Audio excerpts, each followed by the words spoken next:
जय हिंद स्टूडेंट्स। तो we are back with our new videos.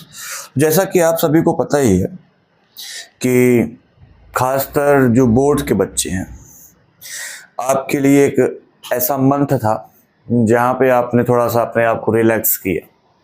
काफ़ी बच्चों ने अपने आप को रिलैक्स किया, जबकि आपने पूरे 11th में अपने आप को रिलैक्स किया था। बट कोई बात नहीं, मेरा मानना ये है कि हम दो तरीके से बोर्ड की तैयारी में अपना टाइम पीरियड चूज़ कर सकते हैं। हम चाहें तो मार्च से भी अपने तैयारी को स्टार्ट कर सकते हैं, बट किसी वजह से अगर मार्च से वो फ्लो नहीं बन पा रही है तो ये 10 दिन के बाद, जो 10-15 दिन इस महीने बचे हुए हैं, उसके बाद हमारा आएगा जुलाई का टाइम। जुलाई के टाइम से हम अपने आप को फिर से रिकवरी मोड पे डाल सकते हैं। अब रिकवरी मोड पे डालने के लिए करना क्या होगा? कुछ ज़्यादा नहीं करना है। कोई आपको पाकिस्तान के खिलाफ जंग नहीं लड़ने जाना है कि आपको बहुत ज़्यादा मेहनत करनी हो। आपको सिंपल सा है कि अपने फालतू समय जो आप वेस्ट कर रहे हैं उसको यूटिलाइज करिए।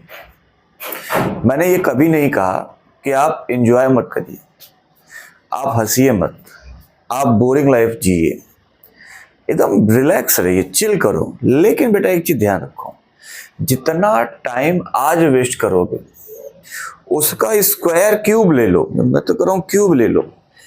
क्यूब में उतना समय आप अपना आने वाला टाइम खराब कर रहे हो। ये बात याद रखना। अभी भी टाइम है, सही हो गए तो मामला बन जाएगा। Otherwise you will lose a lot of things in your life। क्योंकि देखो, साल भर माँ बाप पैसा लगाता है, साल भर लगाता है। इस साल की बात कर रहा हूं मैं। चलो बात करते हैं पूरे की बात कर, बचपन से सालों साल पेरेंट्स आपको पैसा लगा रहा है। पेरेंट्स पैसा लगा रहा है इसलिए नहीं कि वो आपको पैदा किया है, वो इसलिए लगा रहा है कि आपकी लाइफ सिक्योर्ड हो जाए। आपने जो जो डिमांड किए वो सारी चीज़ें आपको मिली, चाहे मोबाइल की बात हो, चाहे लैपटॉप की बात हो, चाहे अच्छे इंस्टीट्यूट में एडमिशन की बात हो, चाहे कोई भी प्राइमरी नीड हो, वो आपको उन्होंने दिया। उनका बस एक सपना रहा है बचपन से ही कि जो बोर्ड एग्जामिनेशन होती है, जो आपका प्राइमरी रिजल्ट है स्कूल लेवल से हट के, वो था 10th और दूसरा है 12th, इसमें आपका नंबर आ जाए। बस वो यही चाहते हैं। और अच्छा नंबर गेन करिए आप, तो उससे क्या होगा कि गांव समाज में उनका नाम बढ़ जाएगा। लोग ये कहेंगे कि भैया फलाने के लड़का हुआ इतना पास, फलाने के लड़का हुआ इतना पास। तो मतलब आपके नंबर से आपके पेरेंट्स जब जाने जाएंगे, that will be a huge respect for them. तो उस रिस्पेक्ट को बनाओ बेटा। देखो, वो जिंदगी एकदम बेकार है जो अपने लिए जी जाए। जिंदगी को जी लीजिए, लेकिन अपने साथ साथ औरों के लिए भी जिए। तो ये लाइफ जो है बहुत छोटी है बेटा। कोशिश ये करिए कि फाड़ दीजिए सब कुछ, सारे बैरियर को तोड़ डालो। अब वो समय आ गया है, उठो, जागो और उन सारे काम को छोड़ो जो तुम्हारे रास्ता में रोड़ा बन रही है। उस रोड़े को हटाओ और उस मुकाम को पाओ जो तुम्हें जमीन से आसमान तक ले जाएंगे। तो इस सीरीज में मैंने आपको हर लेक्चर में ऐसी बातें इसलिए बता रहा हूँ क्योंकि आपको बूस्टअप करना बहुत ज़रूरी है। क्योंकि आज का जो समय है वो आपको हर एक प्रकार से डिक्लाइन फेस में लाने को तैयार है। सराउंडिंग्स हमारी ऐसी हो चुकी हैं, तो उस सराउंडिंग को मद्देनजर you have to change your life, you have to follow your path, you have to decide your goal, and you have to achieve your goal. इस have to वाले में कभी ये मत सोचना कि आपके ऊपर जबरदस्ती हो रही है. It's your responsibility. तो अपने रिस्पॉन्सिबिलिटी को समझिए और आइए चलते हैं अपने अगले सीरीज की तरफ. तो जैसा कि हमें पता है कि हम लोग क्या कर रहे थे, वी आर डूइंग रेजिस्टेंस. तो जो रेजिस्टेंस का कॉम्बिनेशन था हम उसको कर रहे थे. तो आज हम उसी रेजिस्टेंस के कॉम्बिनेशन को आगे बढ़ाते हुए कुछ और क्वेश्चन को देखते हैं.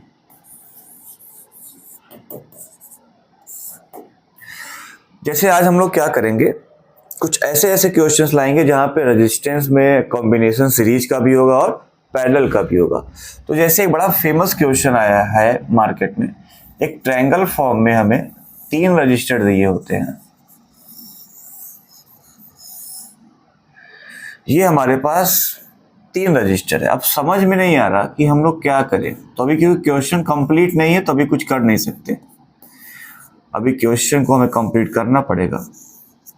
मैंने आपको एक टर्मिनल ये दे दिया ए और एक टर्मिनल दे दिया ये. अब मैं आपको यहां पे ट्रिक बताता हूं. काम ये करिए, जहां पे टर्मिनल है उस पे हाथ रख लो. रख लिया. अब जितने रजिस्टर फिर आपको दिख रहे हैं, जो ऊपर दिख रहा है, दोनों किस में है, सीरीज में है. किस में है, सीरीज में. अब दोनों सीरीज में है, ये दोनों किस में हो गए, सीरीज में. सीरीज में होने के बाद ये दोनों एक हो जाएंगे और फिर इससे क्या हो जाएगा, पैरेलल हो जाएगा. या हम ऐसे भी देख लें कि अगर मैं देखूं तो ये हेड होगा और इसका हेड ये होगा. यहाँ टेल होगा, यहाँ पे हेड होगा, फिर यहाँ पे क्या होगा, टेल होगा, और फिर यहाँ पे क्या होगा, टेल. क्योंकि ऐसे आ रहा ना. तो ध्यान से देखिए यहाँ पे क्या मिल रहा है आपको, टेल हेड कॉम्बिनेशन. और टेल हेड कॉम्बिनेशन किसके लिए होता है, सीरीज के लिए होता है. Head to head, tail to tail किसके लिए होता है, ये पैरेलल के लिए होता है. तो अगर हमें यहाँ पे टोटल रेजिस्टेंस या इफेक्टिव रेजिस्टेंस निकालना है तो सबसे पहले हम क्या करेंगे, इसको और इसको सॉल्व करेंगे. मान लो ये R1 है, मान लो ये R2 है, और मान लिया ये क्या है, R3 है. तो हम पहले निकाल रहे हैं RS, मतलब रेजिस्टेंस इन सीरीज.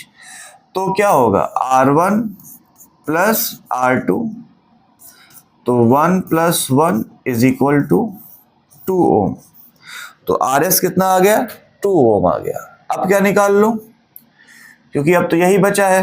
तो अगर हम इसको टोटल मान लें, मतलब पैरेलल में है, पैरेलल में निकालेंगे तो क्या होगा, 1/RP = 1/RS, क्योंकि ये पूरी वैल्यू कंबाइंड होने के बाद, प्लस 1/ ये वाली, 1/ ये क्या है, R3 था, 1/R3. तो 1/2 प्लस 1/2 = 1. तो 1/RP की वैल्यू 1 आई, तो RP की भी वैल्यू कितनी होगी, 1 ओम हो जाएगी.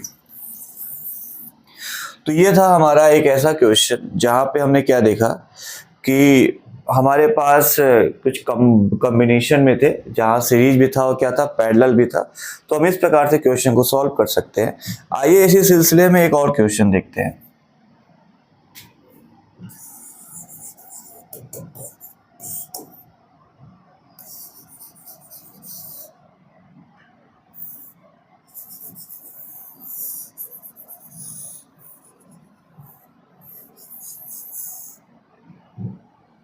ये मैंने एक रेक्टेंगल ले लिया है, रेक्टेंगुलर फॉर्म में है, और ये मैंने क्या निकाल दिया, हमारा टर्मिनल ए और बी.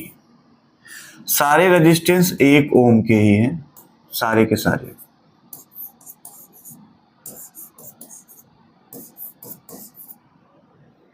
मान लो कि अगर मैंने इसको ढक दिया तो हमें क्या दिख रहा है, 2 ऊपर दिख रहा है और 2 कहाँ दिख रहा है, नीचे दिख रहा है. तो ये और ये कहाँ हो जाएंगे, सीरीज में. ये और ये कहाँ हो जाएंगे, सीरीज में. और बाकी तीनों किस में हो जाएंगे, फिर पैरेलल में हो जाएंगे.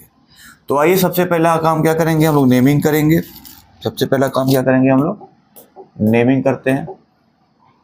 तो नेमिंग के लिए ये हमारा हो गया R1, ये हमने ले लिया R2, ये हमने ले लिया R3, ये हमने ले लिया R4 और इसको क्या ले लिया R5।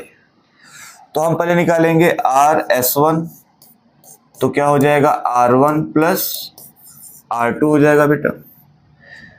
इसकी वैल्यू कितनी है 1 प्लस 1, तो RS1 कितना आ गया हमारा 2 आ गया।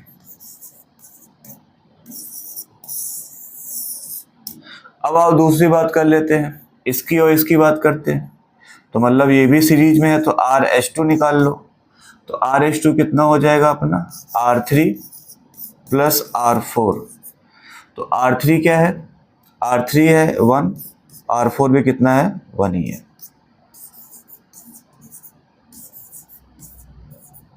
कितना हो गया, ये भी 2 आ गया। अब बात कर लेते हैं पैरेलल की। किसकी बात कर लेते हैं, क्योंकि अब देखो ये दोनों मिलके क्या बना लिए 2 ओम, ये दोनों मिलके क्या बना लिए 2 ओम। अब ध्यान से देखो तीनों किस में आ गए हैं, पैरेलल में आ गए हैं।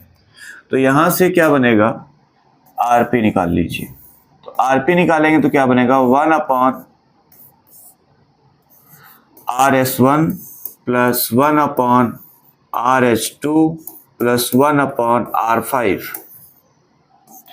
तो 1 अपॉन 2, क्योंकि इसकी वैल्यू 2 है, इसकी भी वैल्यू 2 है और इसकी वैल्यू 1 हो गई। एलसीएम लेंगे क्या आएगा 2 आएगा, क्या बचेगा 1 प्लस 1 प्लस 2, क्या बचा 4 अपॉन 2 इज इक्वल टू 2। तो 1 अपॉन आरपी की वैल्यू आई 2, तो आरपी की वैल्यू बेटा क्या आ जाएगी 1 अपॉन 2 ओम। तो ये था एक ऐसा क्वेश्चन जहाँ पे 5 रजिस्टर्स कंबाइन हुए हैं आपस में, जिसमें कोई सीरीज में था कोई पैरेलल में था। तो इस प्रकार से आपको प्रैक्टिस शीट, जैसे मैं अभी आपको बोला चैप्टर खत्म होने के बाद मैं प्रैक्टिस शीट कराऊंगा, तो उस प्रैक्टिस शीट में आपको इस प्रकार के क्वेश्चन ढेर सारे करने को देखने को मिल जाएंगे। ठीक है, तो आगे चलते हैं। आज हम अपना अगला टॉपिक भी साथ कवर ही कर लेते हैं। तो हमारा अगला टॉपिक है रजिस्टिविटी। क्या है बेटा, रजिस्टिविटी, जिसको हम लोग बोल सकते हैं स्पेसिफिक रेजिस्टेंस भी। स्पेसिफिक रेजिस्टेंस,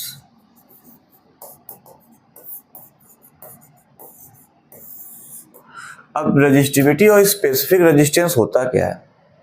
नाम से लग रहा है कुछ रेजिस्टेंस से जुड़ा हुआ होगा, नाम से क्या लग रहा है कुछ रेजिस्टेंस से जुड़ा होगा। और देखते हैं, तो हमने देखा था फैक्टर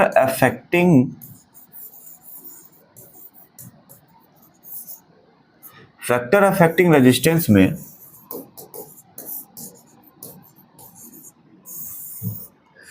कि जो R होता है वो डायरेक्टली प्रोपोर्शनल होता है लेंथ के। तो इसको इक्वेशन 1 मान लो। और जो R होता है वो इन्वर्सली प्रोपोर्शनल होता है क्रॉस सेक्शन एरिया को। तो ये क्या हो गया cross section area, cross section area हो। ये क्या हो गया लेंथ ऑफ वायर, ये जिसमें हमें निकालना है लेंथ ऑफ वायर। वायर भी हो सकता है, आप यहाँ पे कोई कंडक्टर भी डाल दो, ऐसी कोई बात नहीं है, वायर भी एक कंडक्टर ही है। अब दोनों इक्वेशन कंबाइन करते हैं from equation first and second. तो हो जाएगा R proportion L by A। क्या हो जाएगा R proportion L by A। अगर मैं प्रपोर्शन को हटाऊंगा एक कांस्टेंट वैल्यू आएगी और उस कांस्टेंट वैल्यू को हम बोलते हैं रो। तो यहां से हमारे पास फॉर्मूला आया R is equal to rho L by A। अब ये जो रो आया है बेटा RHO, ये क्या होता है, ये कांस्टेंट टर्म है,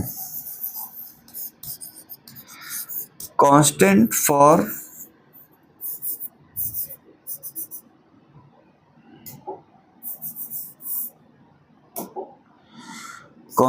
फॉर ईच मेटल।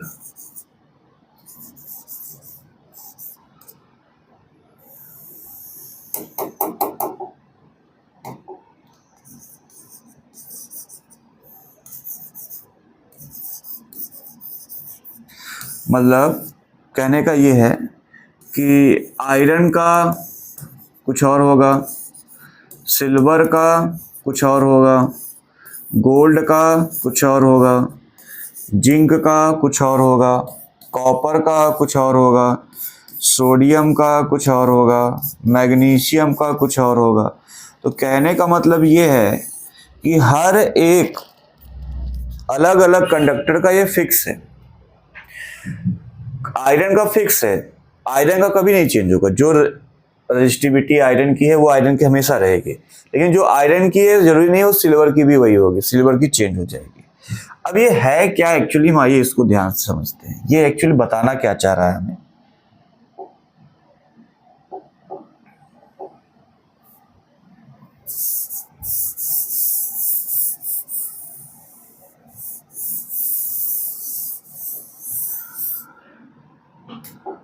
देखो, अगर मैं यहां से रो की वैल्यू निकालूं बेटा, तो हमें मिलेगा RA/L।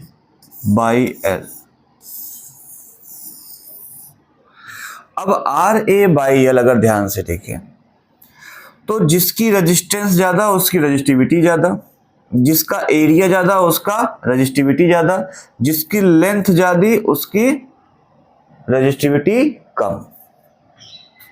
अब सवाल ये हमारे सामने आया, ये हमें बताना क्या चाह रहा है, ये टर्म हमें क्या बताना चाह रहा है। एक्चुअली ये टर्म हमें बताना चाह रहा है कि रेजिस्टेंस जिन जिन प्रॉपर्टीज पे डिपेंड करती है वो कैसे वेरी कर रही है। एक्चुअली ये रिलेशन दिखा रहा है कि रेजिस्टेंस जिन जिन प्रॉपर्टीज पे डिपेंड कर रही है, लेंथ और एरिया पे, उनका क्या रिलेशन है साथ में सबका। तो उस साथ में रिलेशन को दिखाने का जो टर्म है यूज किया गया वो क्या किया गया, स्पेसिफिक रेजिस्टेंस को यूज किया गया। अगर मैं यहां पे इसकी यूनिट निकालूं बेटा, तो आपको पता है इसका तो ओम हो जाएगा, मतलब ओमेगा। इसका क्या हो जाएगा, मीटर स्क्वायर, और इसका क्या हो जाएगा, मीटर। तो 1 मीटर से 1 मीटर कैंसिल आउट हुआ तो क्या बचा, ओम मीटर। तो यूनिट क्या हो गई इसकी, ओम मीटर हो गई। बाकी अगले लेक्चर में हम लोग बहुत ही अच्छे अच्छे क्वेश्चन करेंगे रजिस्टिविटी को लेकर। तब तक के लिए जय हिंद, जय भारत।